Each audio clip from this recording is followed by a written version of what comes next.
Hello நண்பர்களே, வணக்கம். நான் உங்கள் பிரியா. நம்ம இன்றைக்கி பார்க்க போகிற பதிவு என்ன அப்படின்னு பார்த்தீங்கன்னா, நாளைக்கு நம்மளுக்கு போகி பண்டிகை வருது. ஸோ அந்த போகி பண்டிகையில் நம்ம இந்த ஒரு தீபத்தை ஏற்றி வழிபாடு செய்யும்போது கண்டிப்பாக நம்மளுக்கு சகல விதமான கஷ்டங்களும் கடன் தொல்லைகளும் நீங்கி மனதிற்கு ஒரு நிம்மதியான ஒரு சூழ்நிலை உருவாகும். ஸோ அது என்ன தீபம்னு சொல்லிட்டு நம்ம இந்த பதிவில் பார்க்கலாங்க. அதுக்கு முன்னாடி நீங்கள் நம்மளோட சேனலை இது வரைக்கும் சப்ஸ்கிரைப் பண்ணாமல் பார்த்துட்டு இருந்தீங்க அப்படின்னா மறக்காமல் சப்ஸ்கிரைப் பண்ணி வச்சுக்கோங்க. யாரெல்லாம் தைப்பொங்கல் கொண்டாடுறீங்களோ அவங்களுக்கு இனிய பொங்கல் நல்வாழ்த்துக்கள். ஸோ இப்போ வாங்க நம்ம பதிவுக்குள்ளே போகலாம். நாளைக்கு போகி. நம்மளோட சேனலில் எந்தெந்த பொருட்கள் கண்டிப்பாக எரிக்கக்கூடிய 5 பொருட்கள் பற்றின ஒரு பதிவு நம்ம இதுக்கு முந்தின வீடியோவில் போட்டிருக்கிறோம். ஸோ நீங்கள் மறக்காமல் செக் பண்ணி பார்த்துக்கோங்க.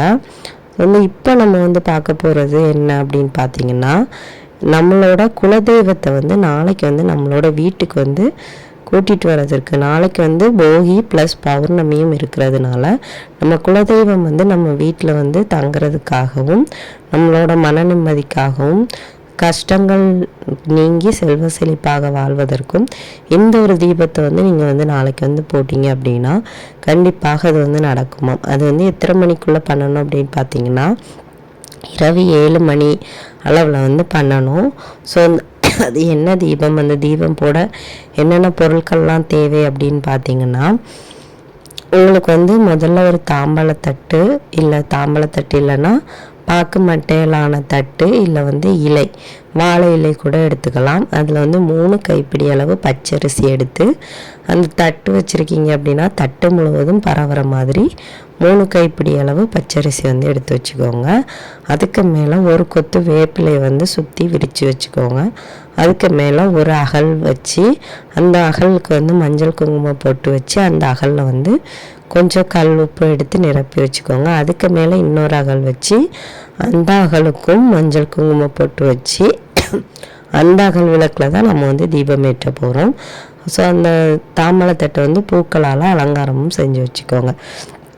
இந்த வழிபாடு எதுக்கு அப்படின்னு பார்த்தீங்கன்னா, நான் முதலே சொன்ன மாதிரி குலதெய்வங்கிறது ஒரு குலத்தை காக்கக்கூடிய தெய்வம்.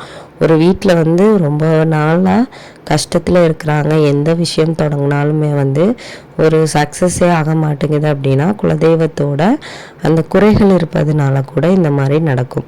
ஸோ அதனால் நீங்கள் என்ன விஷயம் தொடங்குறதுக்கு முன்னாடியும் எந்த தெய்வங்களை வழிபாடு செய்வதற்கு முன்னாடியும் உங்களோட குலதெய்வங்களை வழிபாடு செஞ்சுட்டு அந்த விஷயங்களை தொடங்குனீங்க அப்படின்னா கட்டாயமாக அதில் நீங்கள் 100% வெற்றியை காண முடியும்.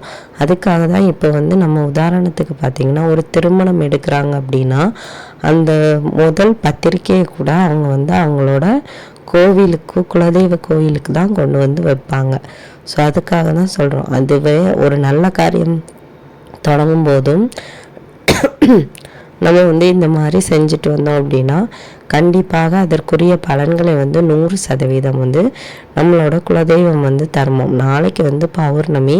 ஸோ நாளைக்கு பௌர்ணமி. இதே மாதிரி 6 பௌர்ணமி நீங்கள் இதே வழிபாடை தொடர்ந்து பண்ணிகிட்டே வாங்க. ஏதாவது ஒரு வேண்டுதலை வச்சு இப்போ உங்களுக்கு திருமணம் ரொம்ப தடைப்பட்டுட்டே இருக்குது அப்படின்னா சீக்கிரமாக திருமணம் ஆகணுங்கிறத வேண்டுதலாக வச்சு நீங்கள் 6 பௌர்ணமி தொடர்ந்து இந்த வழிபாடை செய்யுங்க.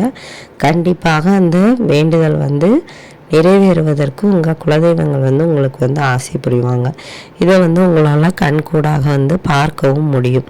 இந்த குலதெய்வத்தின் அருள் நம்மளுக்கு எவ்வளவு இருக்குதோ அந்த அளவுக்கு அந்த வீட்டில் உள்ளவங்களோட வாழ்க்கையும் ஒரு சுபிட்சமாக இருக்கும். நீங்கள் என்ன விஷயம், ஒரு தொழில் தொடங்குறீங்கனாலும் ஒரு திருமணம் செய்கிறீங்க இல்லை குழந்தை பிறக்க போகுது அப்படின்னாலும் எல்லா விஷயங்களையும் உங்களுக்கு 100% வெற்றியை மட்டுமே குலதெய்வங்கள் தருவாங்க. அதனால தான் நம்மளுக்கு குலதெய்வ வழிபாடு முக்கியமாக சொல்லப்படுது. இந்த ஒவ்வொரு பௌர்ணமிக்கு நீங்கள் தொடர்ந்து இந்த வழிபாட்டை செய்யும்போது கண்டிப்பாக உங்கள் இல்லத்தில் உங்களோட குலதெய்வங்கள் குடியேறுவாங்க அப்படின்னு சொல்லப்படுது. அதனால் நீங்கள் இந்த தீபத்தை 7 மணிக்குள்ளே நாளைக்கு ஏற்றுங்க. 7 மணி அளவில்னா அந்த நிலவு ரொம்பவும் பிரகாசமாக நாளைக்கு பௌர்ணமினால் ரொம்ப பிரகாசமாக இருக்கும். அந்த நேரத்தில் வந்து நீங்கள் வந்து இந்த வழிபாடை வந்து செய்யணும். இந்த விளக்கு வந்து கிழக்கு இல்லைன்னா வடக்கு முகமாக வந்து இருக்கணும். அப்படி இருக்கிற மாதிரி தான் நீங்கள் வச்சு ஏற்றணும். ஏற்றிட்டு உங்களோட வேண்டுதல்கள் என்னவோ அதை சொல்லிவிட்டு உங்களோட குலதெய்வம் யாரோ, இப்போ வந்து உங்களுக்கு குலதெய்வம் வந்து ஏதாவது ஒரு அம்மனாக இருந்தாங்க அப்படின்னா அந்த அம்மனுக்கு வந்து 108 தடவை மந்திரங்கள் சொல்லி பூக்களால் நீங்கள் வந்து அந்த தாம்பலத்துக்கு வந்து அர்ச்சனை பண்ணணும். இல்லை வந்து ஐயனார் சாமி எந்த சாமியாக இருந்தாலும் நீங்கள் வந்து அந்த தெய்வத்தோட பெயரை வந்து சொல்லி அந்த பெயரை சொல்லி நீங்கள் வந்து 108 முறை கரெக்டாக வந்து நீங்கள் வந்து அர்ச்சனை பண்ணணும். பூக்களால் அர்ச்சனை பண்ணணும்.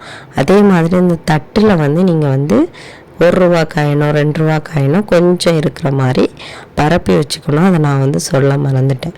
அந்த காயின் பரப்பி வச்சதுக்கப்புறமா அதுக்கு மேலே வேப்பிலை, அதுக்கு மேலே விளக்கு வைக்கணும்.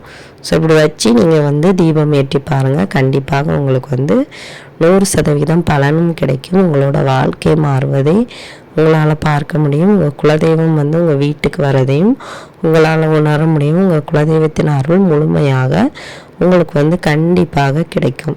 இந்த பதிவு வந்து உங்களுக்கு வந்து உபயோகமாக இருக்கும்னு நினைக்கிறேன். உபயோகமாக இருந்தது அப்படின்னா லைக் பண்ணுங்கள். உங்களுக்கு பிடிச்சிருந்துச்சி அப்படின்னா உங்களோட நண்பர்களுக்கும் ஷேர் பண்ணுங்கள். இந்த வீடியோவின் முழு பதிவை பார்த்ததற்கு மிக்க